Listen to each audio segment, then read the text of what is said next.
why did Allah create human beings when He was knowing that on the day of judgment a large number of people will go to hell, Jahannam? Does it not raise the question on the mercy of Allah? क्या अल्लाह जानबूझकर large number of people को जहन्नम में डालना चाहता है? Does Allah purposely wants to put a large number of people in hell? Nausbillah. The question is that why did Allah create the human being when He knew that on the day of judgment a large number will go to hell? The human being is a unique and one of the best creations of Allah subhanahu wa ta'ala. Unlike the other creations, all the other creations, they submit the will to Allah subhanahu wa ta'ala. They obey subhanahu wa ta'ala 100%, whether it be the trees, whether it be the stars, whether it be the sun, whether it be the animals, whether it be the birds. All of them are Muslim. They submit the will to Allah.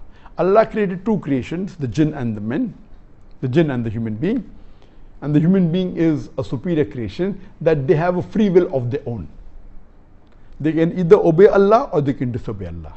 Now, after free will is given, if a person obeys the commandment of Allah subhanahu wa ta'ala, obeys and follows the Quran and the Sahih Hadith, he is far superior than a person who has no free will and he obeys the commandment of Allah subhanahu wa ta'ala. So a human being who has a choice of his own, has a free will to obey or disobey Allah subhanahu wa ta'ala, and then if he follows the commandment of Allah, he is higher even than the angels. Or the angels have no free will to disobey Allah subhanahu wa ta'ala. So He has created a new creation. And when you want something which is excelling or of a higher quality, the chance of success rate is less. For example, if you appear for an examination of 10th standard, you find that most of them pass. When you go to bachelor's degree, yet most of them passed, but lesser as compared to 10th standard. If you appear for an MBBS degree, the percentage of passing the exam is lesser than people passing the bachelor's in arts or in science.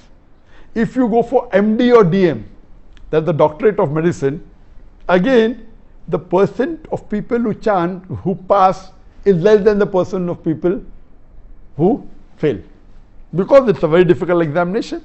So here also this is the test that we are undergoing, and Allah subhanahu wa ta'ala has given a free will. It is not Allah who's purposely putting them in Jahannam, He's giving them the option. In fact, Allah subhanahu wa ta'ala is merciful, and He says that you ask for forgiveness, I'll forgive you.